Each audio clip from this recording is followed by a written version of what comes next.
Hello, back again for another episode of View from the Sidelines, Stateside. Joined by Justin. How are you, Justin? How are you keeping? Doing well, James. How are you? All right, mate. I'm all good.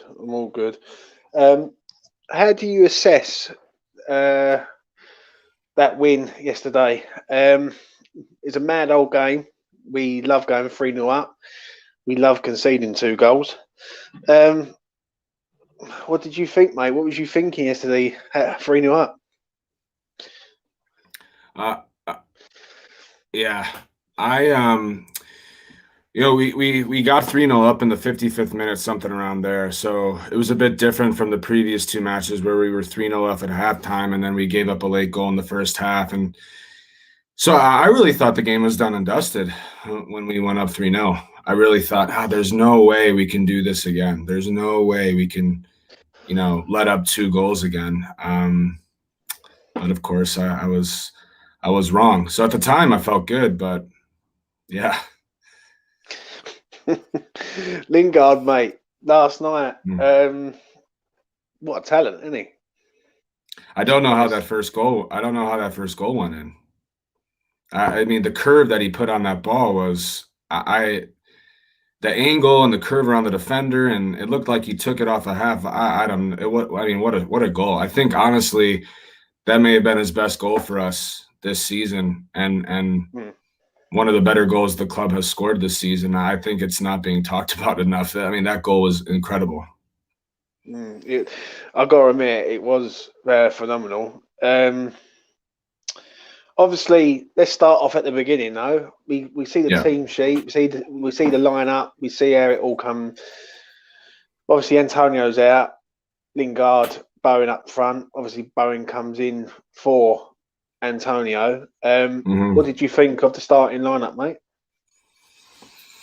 Yeah, I'm trying to think, and then it was just Masuaku, Cresswell, Diop, Dawson, and yeah, I mean, I feel like it was a standard line. I feel like it was the lineup we all thought it would be.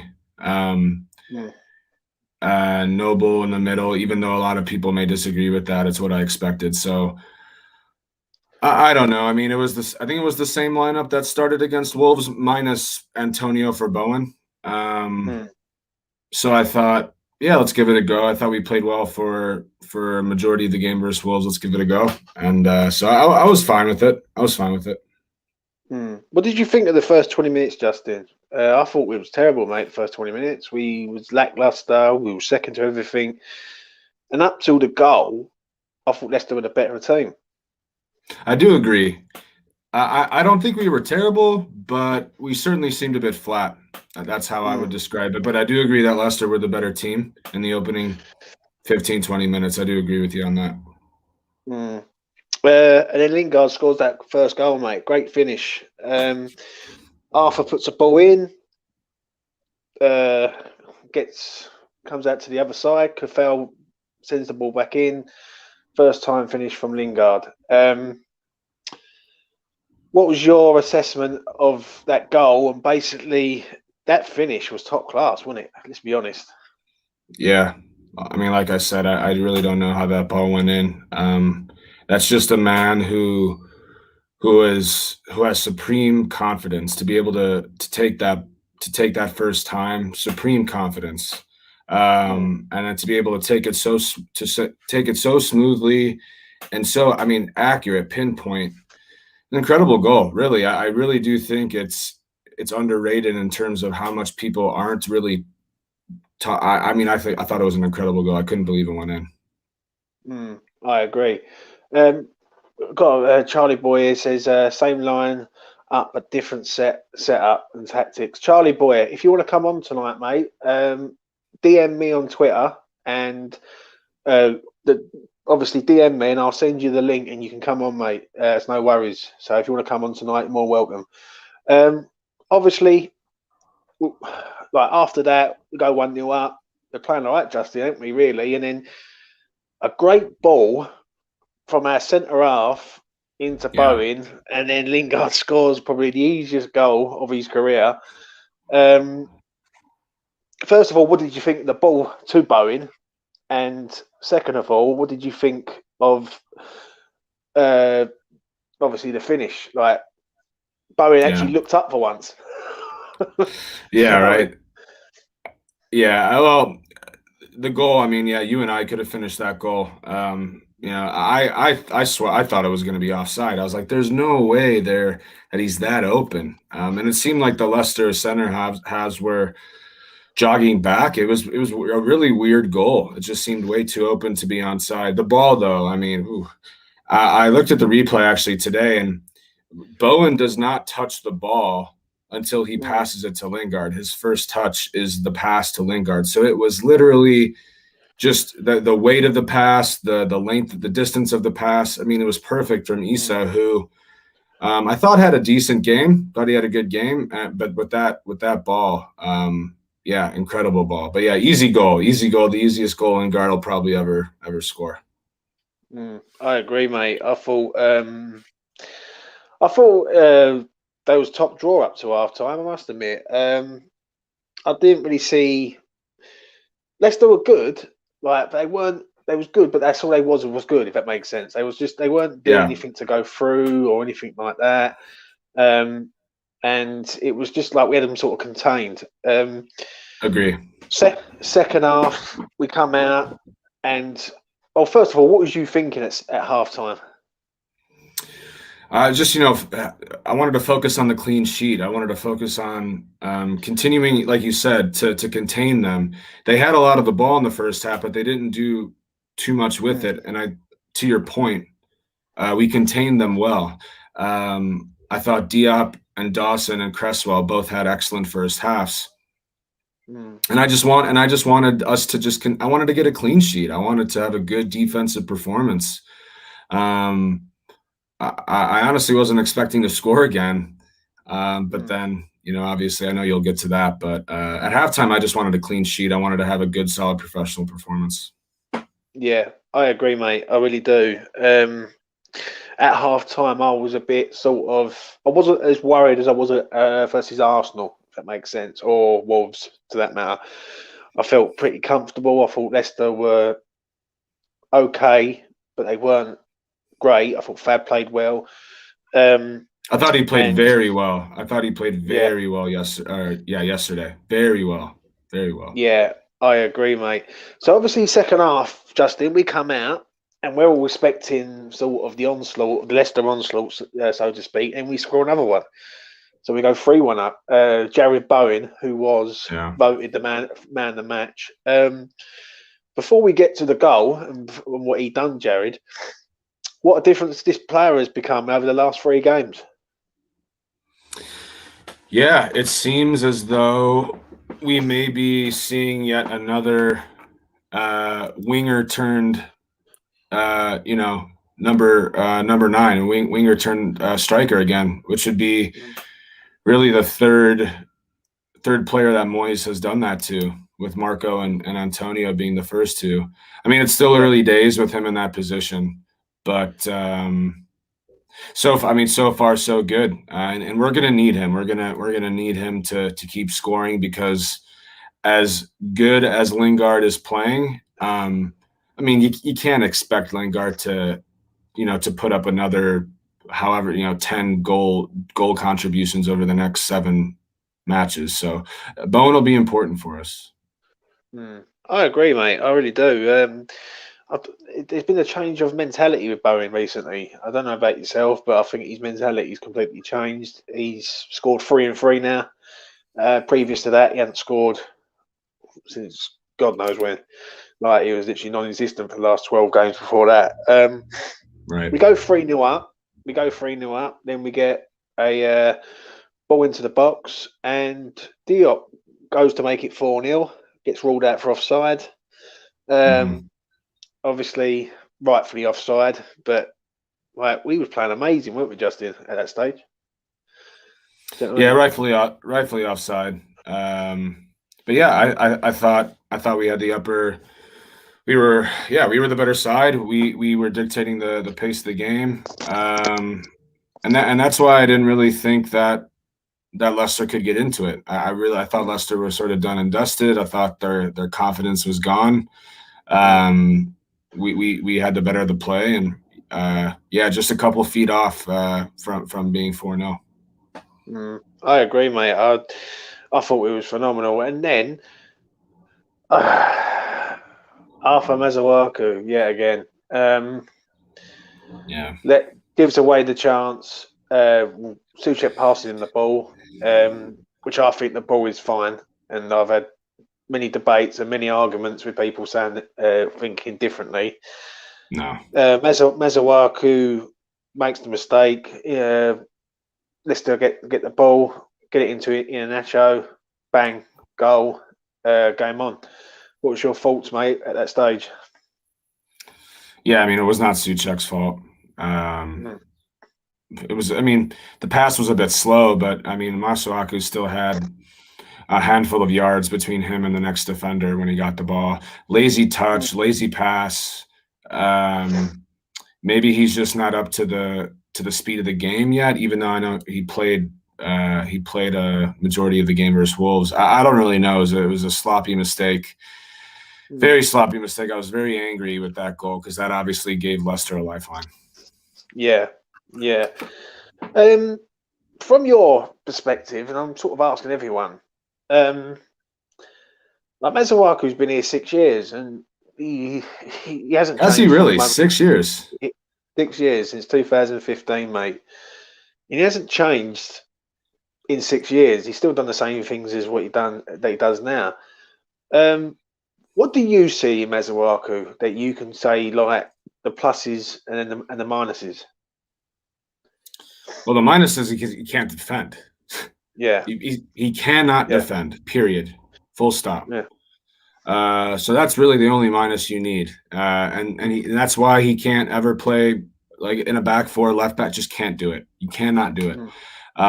Rather playing him in the midfield, to be honest. But to that point, the positives are he does have a bit of magic with the ball at his feet. He has a good cross to a couple of the balls that he put on the box or in the box, early on were prime. So he's more of a wing back, left winger type of player to be honest. But he just can't. Guy cannot defend. Cannot defend. Yeah, I agree with you, mate. I really do. Going forward, I haven't really got an issue with him. Maybe the crossing needs to be a bit better. Like he chucks one good cross in, and everyone sort of raves about it. But then I've seen him before, like crossing balls in. I could go to my local park or my local playing fields, and I could find people who could cross better than him. So it is a bit of an issue when this player's been here 6 years and he's still doing the same things over and over again. We're 3-1 up. Leicester on the ascendancy, and then Wilfred Ndidi, who has already been booked, clips Bowie, but no second yellow card. Justin, what did you make of that? Yeah, they were talking about it at least here in the States on the broadcast, and whoever was the color commentator. He said it wasn't a yellow. I don't know. I mean, I know he sort of is blocking Bowen from advancing up the pitch. It would have been a soft yellow in my opinion, to be honest. It was a soft tackle. The only way I think you could argue it being a yellow is that, again, Bowen did have acres of space in front of him and he was sort of moving up, advancing up the pitch. I don't know. I mean, I'm surprised that there was no red card because it was Mike Dean refereeing. And we all know how he loves to give a red, but I don't know. I thought it was borderline. To be honest, I thought it was the right call to not give that second yellow. Ndidi was probably one hard tackle away from getting sent off, though. Yeah, I don't know. I just think he could have been sent off there. Like there was. I've seen people go for less than what he done, and it was blatantly in front of the ref. It was blatantly a foul, and he was stopping an attacking, like an attacking position, basically. You make a point. It was like I couldn't understand why he didn't give it, if that makes sense. More than the fact that like there was more pros that saying, well, he stopped the player, he stopped the attack, he stopped everything. It's a yellow card, and he just didn't give it. And I don't know why. I will say this, James. I do agree with you in that I think if Ndidi does not have a yellow card when he makes that tackle, Mike Dean gives him a yellow. If it would have been his first. I see what you mean. I do think I'm going to stick to my guns and say I think it was the right call, but it was 50-50 to the point where your argument I think is valid as well. It just doesn't make a lot of sense, Justin, does it? Let's be honest. Like when a player is in an attacking position and he's running away, really, because obviously Bowen's got the speed to get away from him, and he clips him and brings him down and just doesn't give a foul. First of all, he gives a foul, but he just doesn't give a yellow card. And I honestly believe what you say is true, mate. If he isn't booked, he will be booked, and because he was booked, he didn't want to book him again. And I think he bottled it there because.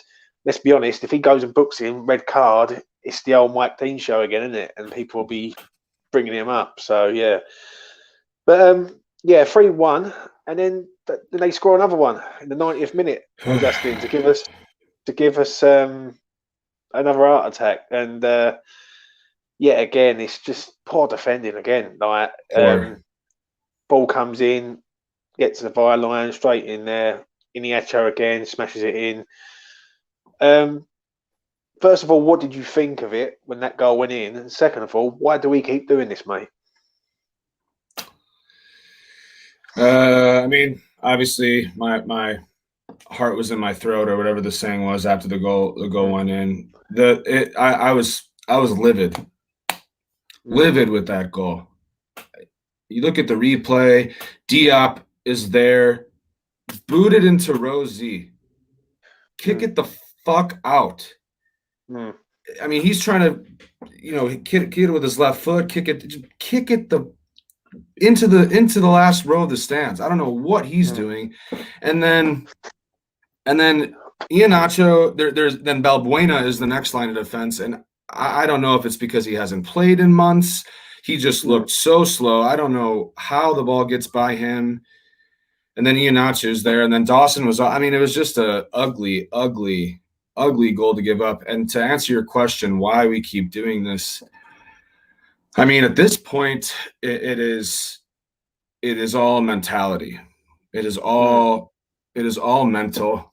It's these players now have to be thinking that every time we have a multi-goal lead, they're worried that they're gonna fuck it up. And as an athlete, if you have that mentality and you play to not lose instead of play to win, if that makes sense, a lot of the times it's going to come back to bite you.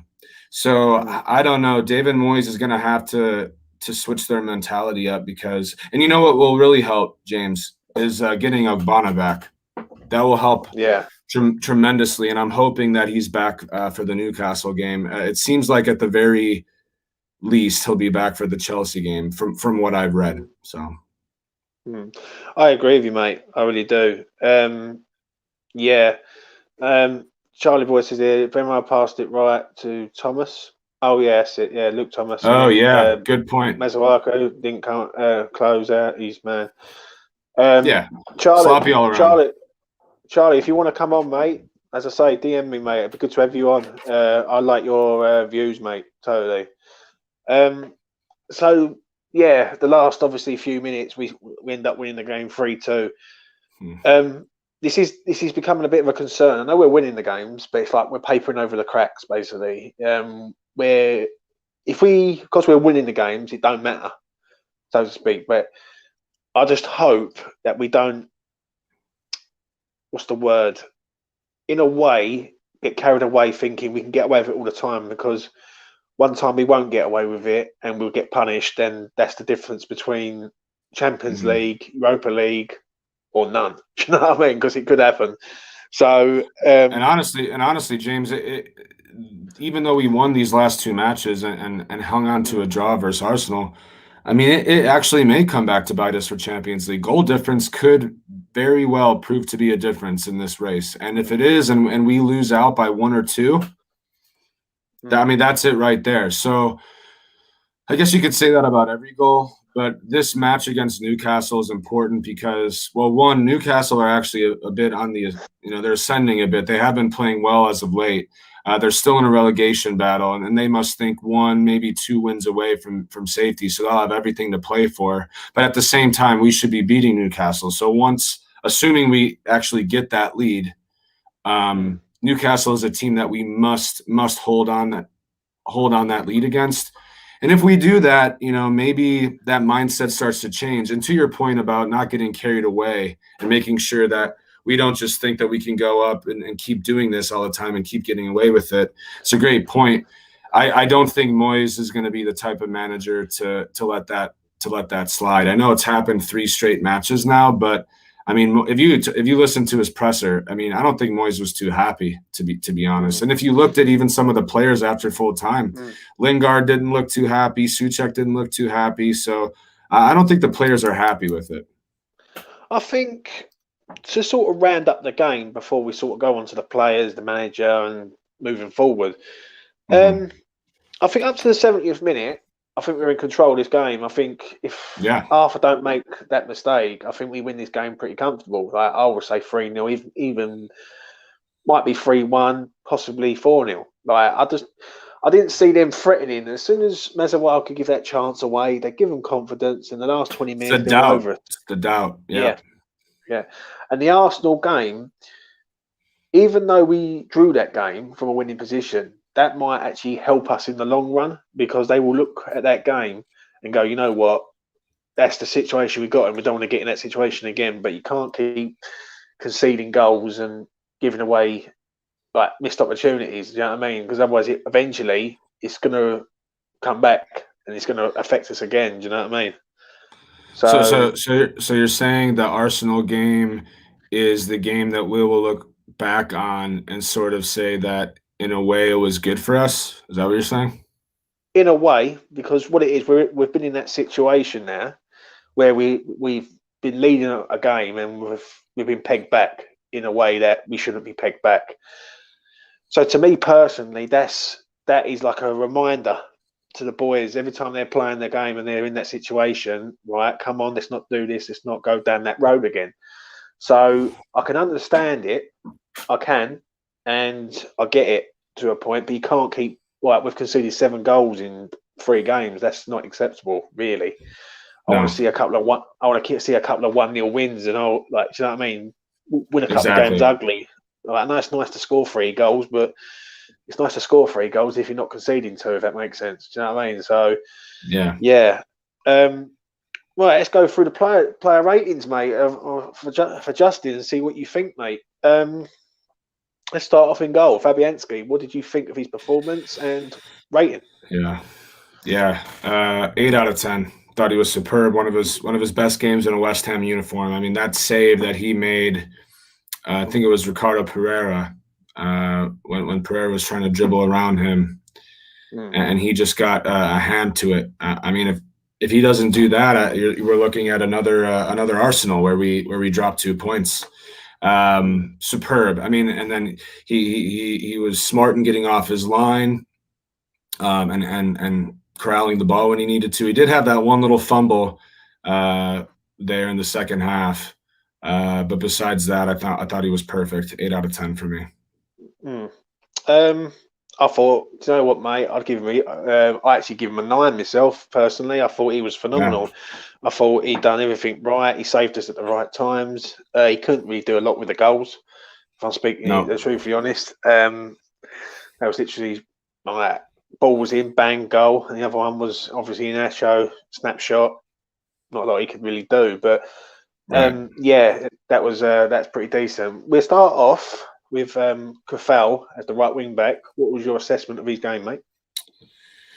Yeah, I mean, did his thing. Only knock I actually have against him is that when he was on the break there with the ball at his feet, not really quite sure why I didn't square it off to Fornals there. It's really the only knock I have against him. I mean, this guy is one of these signings of the season when you look at how much we paid for him versus the importance to the team. I mean, West Ham have a right back. West Ham have a right back, a true right back that we haven't had for a while. For me, 7 out of 10. Just a very good, solid performance from him. Yeah. If me personally, I thought he was top draw yesterday. He also got an assist for the first goal. Great ball into Lingard. Oh, he did. You're right. You're right. Yeah.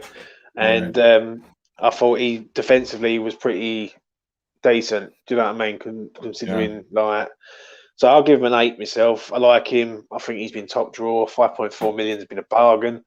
So yeah, 8 out of 10 for me, mate. Diop, what did you think? I mean, yeah, what a ball he had for that second goal. I thought besides the second goal Leicester scored, I thought he didn't really put a foot wrong. I thought he had a good performance. I'll give him a 7 for that ball to Bowen. But yeah, I thought he had a decent game. I agree with you there, mate. 7 out of 10. Great ball to Bowen. Thought that ball to Bowen, if that would have been anyone else, if that would have been John Stones or someone from Man City, they would have been raving about it for a month. Do you know what I mean? So right, it was a great ball, and yeah, 7 out of 10. They've conceded 2 goals, so you've got to have a bit of a lower rating rather than a higher rating there. So yeah, 7 out of 10 for me. Craig Dawson, mate. Yeah, I mean, I didn't hear his name too often, did you? Average performance, I think 6. I don't know if it's just me. I don't know. Dawson seems to be just like a half foot, like a half. I don't know how you guys say it over there. He looks to just be like a half a step slower than usual. Not getting as high on his jump, like when he's going for duels up in the air as well. I'm not saying he's playing poorly. I don't know. He doesn't have that slow. same. I think what you mean is he's like slow to the first, like reactionary. Like he's slow to react to things. He's slow to react. He's not jumping as high. In my opinion, he's just all of the above. I'm not saying he's been playing bad. He's still been a very good signing. So 6 out of 10 for me. I thought he would average good solid performance. Yeah. I would probably give him a 7 if I'm honest. I thought he was right.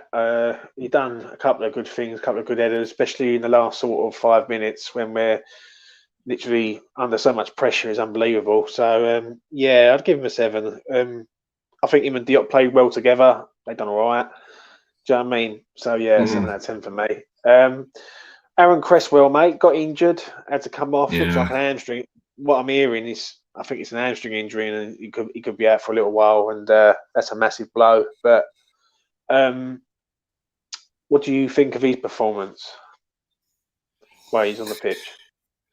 Yeah, I'm trying to remember how he played. To be honest, I think he played pretty well. Yeah, I mean, I'll give him, for me a 6 out of 10 is sort of just like good average performance. So I'm going to give him a 6.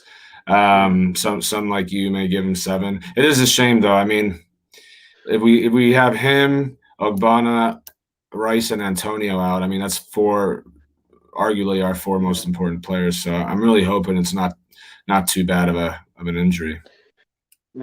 I agree, mate. I agree. It's a bit of a concern. But if I look back at that first 20 minutes of that game, Leicester were on Cresswell, and all right, Cresswell's been good all season, but over the last 3 games, he's been exposed a few times. He was exposed against Arsenal and he was exposed against Wolves, and he hasn't been playing well.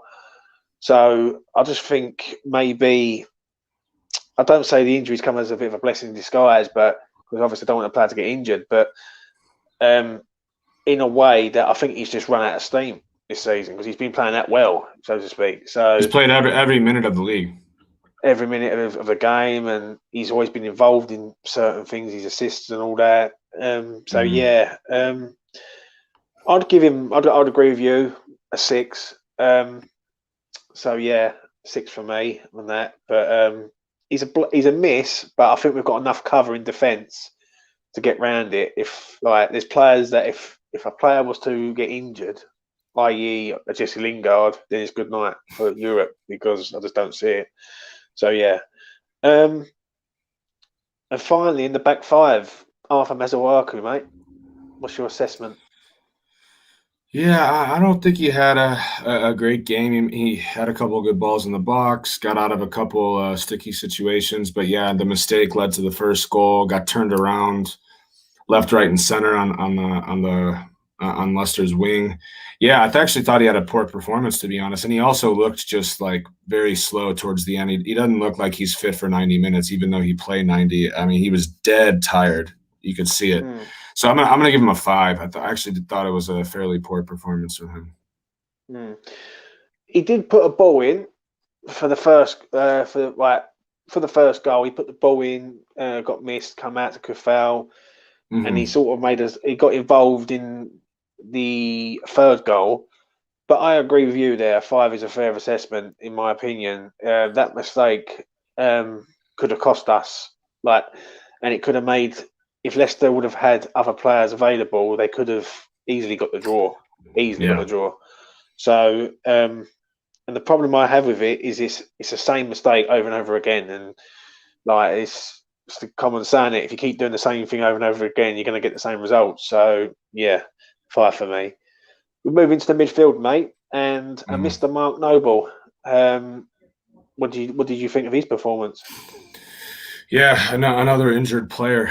I thought Mark did all right. I thought Mark played well. He's not the fastest guy on the pitch, but I thought he really showed some good technical ability out there. I'm going to give him a 6. I thought it was just like a good, solid, average, solid performance. Didn't do anything special, but he did run the show. I could argue for a 7. I'm going to stick with a 6. But yeah, I mean, to be fair, for as much slack as he gets, he can put in a good, solid performance, and he's done so since Declan's been injured. In my opinion, I thought he's been playing well. I gave him a 10 out of 10 on a. Yeah, I did. I did it on another show that I'd done last night. Wow! And I'll tell you the reason why I give him a 10 out of 10, Justin. Yeah, he done exactly what he was supposed to do. He kept Tielemans and Ndidi very, very quiet all day. And I thought I was concerned about this game for him. I thought they will both run rings around him, but he was phenomenal yesterday. I've got to admit, and I'm one of his biggest critics. I love him because he's been West Ham through and through for many years, and he's a West Ham boy, and he's everything. Yeah, but that tackle that he done to save a goal from Ndidi and end up getting injured, I think deserves to be top marks in my opinion. Yeah, to stop Tielemans. Yeah.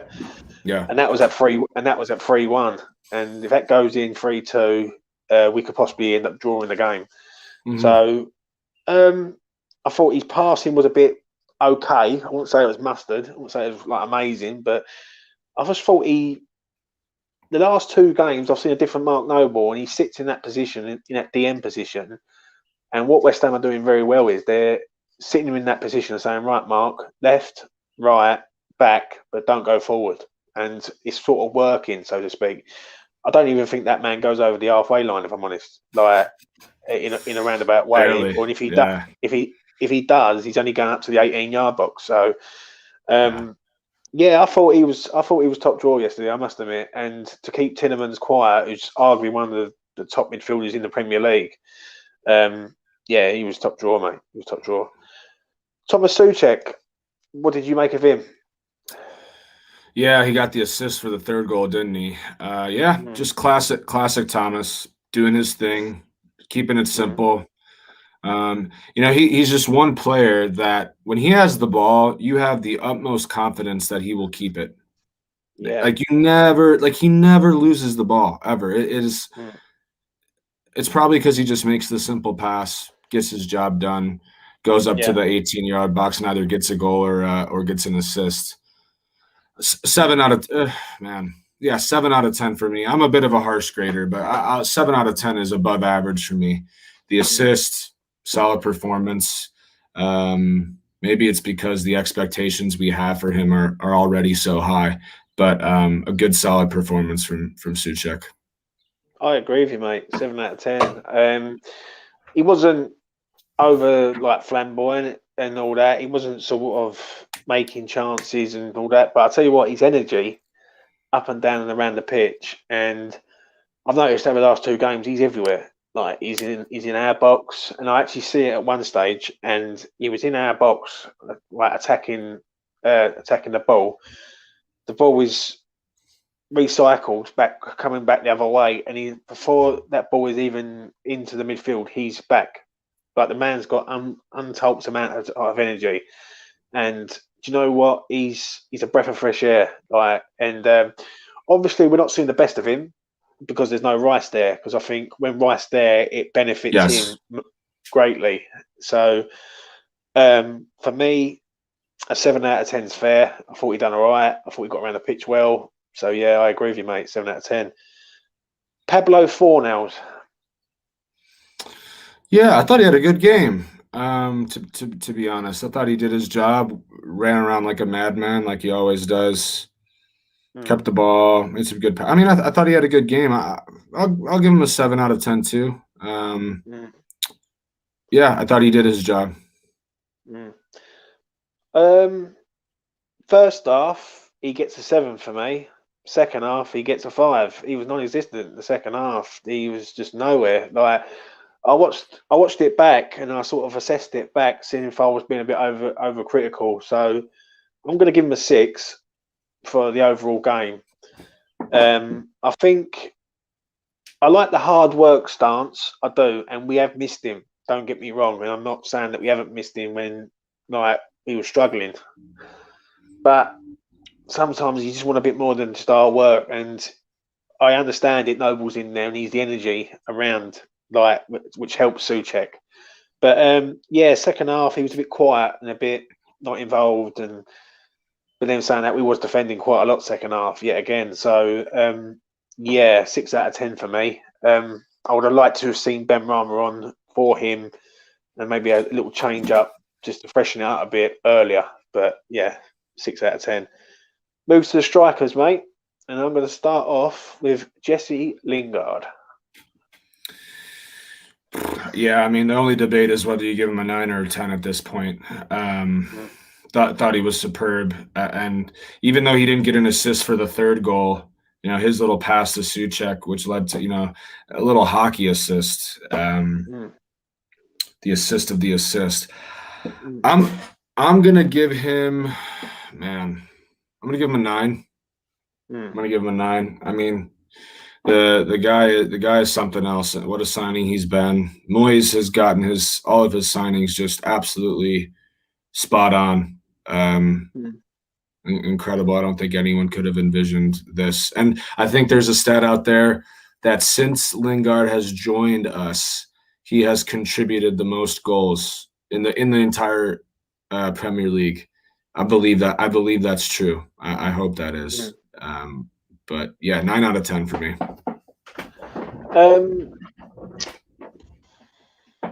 I'm going to give him. That's a tough one. Let's have a think. I'm going to give him 10 out of 10, mate. If I'm honest, I thought It's. I think when you score 2 and you assist 1, you're as good as being man of the match for the game. But he's just top class, this kid. Really am. I had my doubts, I'll be honest with you. I had my doubts when he comes to the club. I thought, is he just here? Is he going to be on social media and just basically, is this just a stopgap for him and his career, so to speak? But he's come to the club, he's embraced the club, he's playing, and he's getting the best out of the players around him also. And he's playing like a player who's like world class. Do you know what I mean? And this is Jesse Lingard we're talking about, the man who Manchester United fans ridiculed for a long time, said he's past it basically. So yeah, it's a 10 out of 10 for me, mate. If he can do that, if he plays like that every week, we are Champions League, and there is no 2 ways about it. We will be Champions League, and Champions League football will be coming to West Ham. But yeah, he was top draw, mate. Absolute top draw. It's ironic though. It's a catch-22 because the better he plays, right, and we want him to play his best. The better he plays, the more difficult I see it being for us to actually sign him permanently. I mean, if he keeps this up, and if he can, I think he has like what eight goals and 3 assists or something like that. I mean, if he gets another five goals or something and another couple assists, I mean, why wouldn't United take him back? I think it's going to be incredibly difficult if he keeps this up for us to sign. I'm going to make a prediction right here. I don't think we sign him. I don't think he goes back to United, mate. If I'm honest, the reason why I say that, I think that ship's well and truly sailed. I think if you go back to United, and they didn't want him in the first place. They loaned him out. They said like he's basically surplus to requirements, and to go back there, like it's sort of like you're sort of admitting defeat, so to speak. So I think that ship at Man United is well and truly sailed. The issue I have now is who comes in for him now. Like, are Tottenham going to come in for him? Are Arsenal going to come in for him? Are Everton? Like, even Chelsea to a point. Like, Chelsea could come in and say, you know what, we're taking him off your hands. So it's a bit of a catch-22 situation where, like, who's going to come in for him in the first place? And the fee, basically. So, like, if the fee is reasonable, I think 25, 30 million is probably the maximum I would probably go to. Because he's had a good, like, don't get me wrong, he's had a good few months with us. But one thing what I've sort of heard for a lot of Manchester United fans is consistency. Is he being consistent now because he's looking for a move away in the future? Can you see what I'm saying? So I don't know. If he gets us in Champions League and he's not here next year, I will thank him for what he's done for the club, but I won't be gutted if he's not here, if that makes sense. Because if I know we're going to sign 2, 4, 5, 6 really good players for Champions League football, then that's just the football business, isn't it, Justin? Right. You make a good point. You make a good point. Yeah, I think I have a little more faith that he could return to United, but I am more worried about another team coming in. I really am. Even a top team from Europe could see that happening as well. So we'll see. And for now, let's just enjoy the ride because I also will say this. He has. I mean, it's really tough to say this. If he can keep up this pace in terms of the amount of goals that he's contributing to for the next 7 matches, get us into Champions League. Yeah. I mean, you have to consider him for Hammer of the Year. Yeah. 100%. 100%, mate. I think he's definitely up there for that. Like, and it is a bit.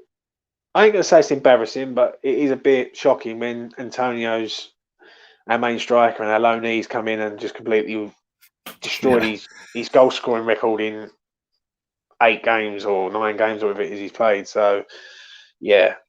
But moving on, mate, to the final striker on the pitch, and this man was the man of the match. Was Jared Bowen, mate. What was your assessment of his performance? Yeah, very good, very excellent. Great run to set up the second goal. Good finish on the third. Pressed high, was aggressive, played with confidence and courage. 9 out of 10 for me.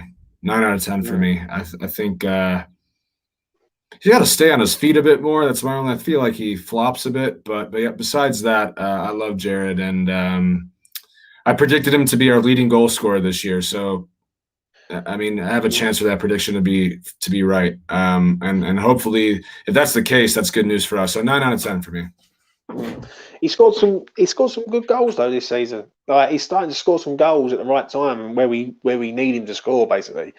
Like at the final stages of the league, we need him, Lingard, Fornals, Souček, all to chip in with a few goals, and he's got 3 and 3 now, and he's been phenomenal. I'll give him 9 out of 10 with you, mate. I'm with you. I think Lingard has shades it for me. I think that first goal that Lingard scored gets in the 10 because that was just a world-class finish, one touch, bang, goal. But I'm pleased for Jared. I've always liked the man. I've always liked him since he's been at the club. I thought he was quality at Hull. I used to watch a lot of Championship football, and I thought he was top class. And I think he lost his way a bit. And I think since Lingard's come in, he's sort of galvanised him. And maybe like training with him and working with him in like as a pair has come off wonders. Do you know what I mean? So yeah. 9 out of 10 for me, mate. I think if he plays like that for the rest of the season with Lingard, we're rolling. We'll move to the subs. There's 3 substitutions. There was Balbuena who come on for Cresswell. What did you think of Balbuena, mate? Yeah, he wasn't. I forgot when Cresswell came off. But yeah, I mean, he looked a bit slow, off the pace a bit. I mean, we talked about the second Leicester goal. I don't know how that ball gets by him. He looked like a man on that goal specifically that hadn't played in months. So I'll give him a 5. I don't know, 5. Yeah. Ben Johnson comes on. What did you think of him? These players were coming on in the last sort of 10 minutes, basically. So it's really hard to assess them. So if we say Johnson gets a 5 and Ben Rama gets a 5, sort of standard 5s really, because they didn't really do nothing. But I'll tell you what, we will rate the manager, mate. What did you think of Moyes, Justin? Out of 10. Yeah, I'm trying to think. Yeah, he made the Ben Rama sub, the Johnson sub. He was forced into the Balbuena sub. Yeah, 7 out of 10. I thought I'll give him an 8 out of 10. I thought he put out the right lineup, the best lineup that he could. And yeah, I thought the subs were the right ones to make. Yeah.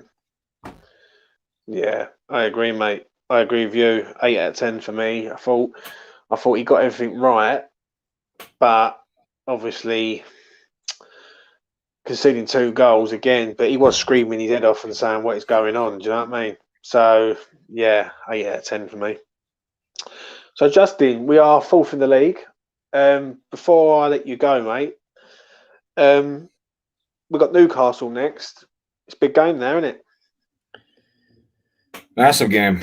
It's it's a must. You hate to say it's a must win, but I mean that's 3 points you got to take, right? Newcastle have been struggling all season long, pretty much. They have been playing well as of late, so it certainly won't be a walk in the park.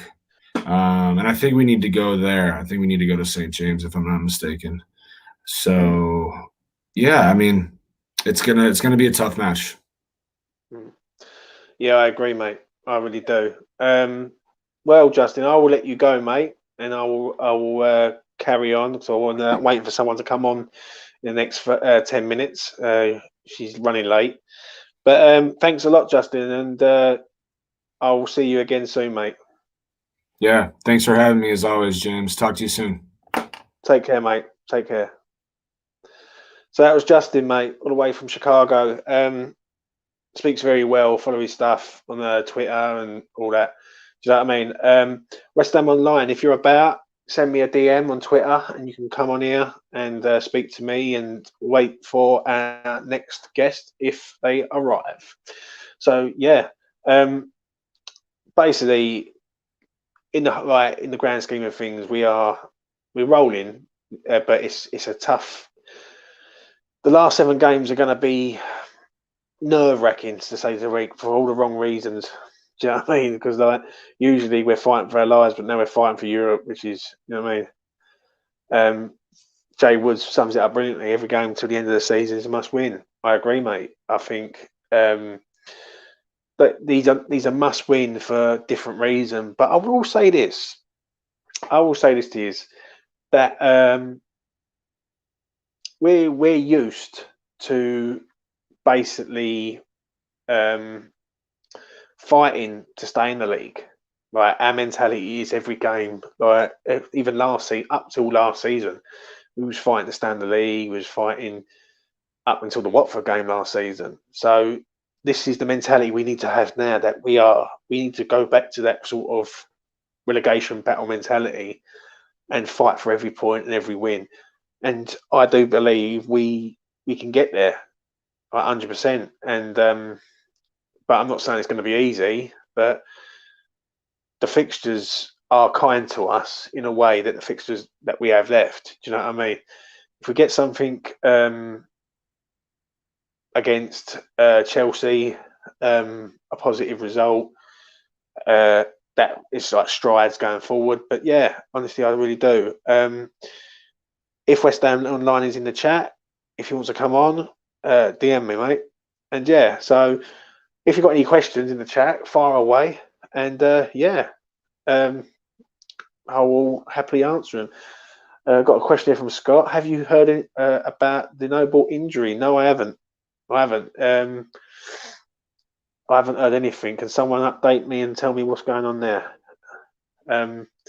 He was top drawer, and the only fear I have is it just seems like we're running out of bodies. And do you know what? Nothing would be a surprise right now. Is if imagine West Ham fighting for the Champions League position, and because our owners have been so penny pinching with squad players, it ends up costing us a Champions League position because the lack of squad depth, which is a big fear. But I don't know. Like with Noble, we can get round it. We've got Ben Rama. We've got people coming back. Obviously, you got Lanzini's going to be coming back soon. Yarmolenko's on his way back soon. Deck needs to come back soon. Sooner the better. And yeah, we need to just sort of go around it in that sort of way, basically, and just see what happens, really.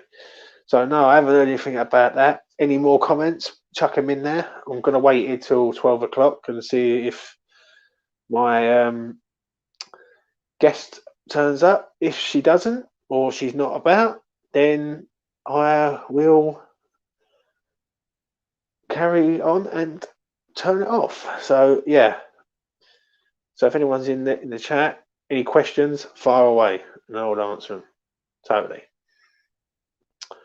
So yeah, but obviously now all the focus has to be on the Newcastle game. That's the game that will decide it even a bit more. Every game is opening the door, and we're getting our foot firmly in the door, basically. So yeah, it's going to be an interesting final seven games. So we will see where we are all at. So I don't think she's going to be here. So yeah. Anyway, I think I'm going to wrap it up because I've waited here and there's no one has turned up and there's no one in the comments. So thanks a lot for watching. And when I say that, 2 people appear. So do you know what I mean? I've got a few good shows coming out in the next few weeks. So stay tuned and see about them. I have got Back to the Bowling. So if anyone wants to come on there, they're always welcome. It's a good podcast. I've done my second one today. I am doing them basically when I have time. So if you want to come on, just DM me on Twitter. There's me tag there, and just give me a DM in Twitter, and I will get you on, mate, and we have a chat about your time and your experience going to the bowling ground. That's a good one, I must admit. I've had 2 people on, and it's quite interesting to find out people's different aspects on going to the bowling. So yeah, it was good. Obviously got match day mornings, Saturday morning, and then a few from the sidelines. I've done one this evening. Check it out on Hammers Poles. Hour and a half session talking about all things West Ham. Really good insight into players and where we're going to be heading. And I've done a little predictor with 2 of my guests who I had on earlier. And yeah, they both predicted. One of them predicted we get 15 points out of the remaining 7 games, and another one predicted 17 points out the remaining 7 games. So yeah, it's going to be interesting to see where we're going to be heading. But that's about it really. So if anyone's got any questions, fire them in the booth, and I will answer them. I will give it a minute, and then I will see if there's any questions, and then go from there. So I'll wait for the people to come on.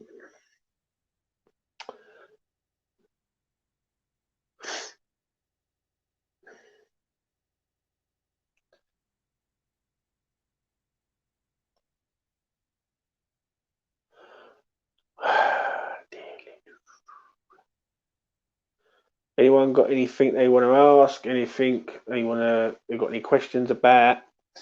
Or whatnot? Fire away.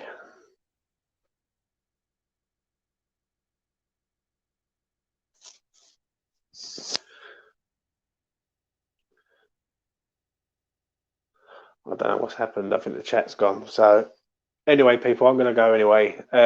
It's been good. It's been that was Justin, view from the sidelines, stateside.